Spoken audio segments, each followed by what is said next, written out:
Digital যুগের এই সময়ে এসেও সনাতন পদ্ধতিতেই চলছে চট্টগ্রাম বিশ্ববিদ্যালয়ের ব্যাংকিং কার্যক্রম। দীর্ঘ সময় লাইনে দাঁড়িয়ে ভর্তি ফি ও অন্যান্য অর্থ জমা দিতে শিক্ষার্থীদের অপচয় হচ্ছে শ্রম ও সময়, পোহাতে হচ্ছে ভোগান্তি।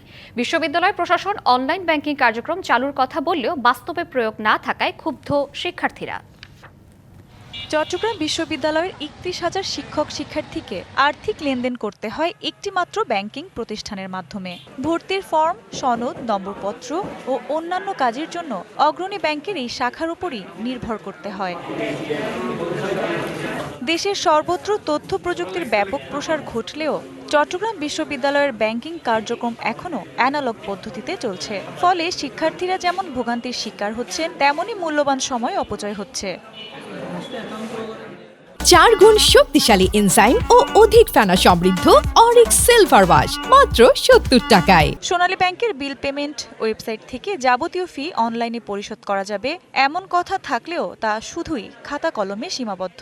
অনলাইন ব্যাংকিং সিস্টেমটা চালু করবে, কিন্তু সেটার আমরা কোনো আসলে অগ্রগতি দেখতে পাই না। প্রত্যেকটা ডিপার্টমেন্টই অফলাইনে কার্যক্রম চালু আছে এখানে ব্যাংকে। পরীক্ষার 2 দিন আগে লাইনে দাঁড়িয়ে এখানে টাকা দিতে হয়, এটা আমাদের জন্য খুবই হ্যাসেলের একটা কাজ। সেই সাথে অনেকের ক্লাস থাকে, ক্লাস মিস দিয়ে এসে এখানে লাইনে দাঁড়িয়ে টাকা জমা দিতে হয়।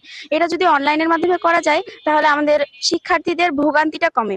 বিশ্ববিদ্যালয় প্রশাসন বলছে, কার্যকর পদক্ষেপ নেওয়া হয়েছে, খুব দ্রুতই শিক্ষার্থীরা অনলাইন সেবার মধ্যে প্রবেশ করবে। সরকারি যে নিয়ম টাইম বেঁধে দেয়া, সেটা আমাদেরকে মানতে গেলে একটু সময় লাগে। যখনই কারোর সাথে চুক্তি হবে, চুক্তি অনুযায়ী আমরা কাজটা তাড়াতাড়ি করব। আমরা আমাদের যে এক্সিস্টিং অফিসের স্টাফরা আছে তাদেরকে আমরা ট্রেনিং দিচ্ছি, তাদেরকে কম্পিউটার অ্যাপ্লিকেশন কিভাবে করবে সেগুলো আমরা শেখাচ্ছি। সবকিছু মিলেই কিন্তু আমরা কাজটা এগিয়ে নেওয়ার জন্য চেষ্টা করছি। নানা বিড়ম্বনা ও দুর্ভোগের অবসান ঘটাতে দ্রুত সময়ের মধ্যে চালু হবে ডিজিটাল ব্যাংকিং সিস্টেম, এমনটাই প্রত্যাশা শিক্ষার্থীদের। DBC news desk.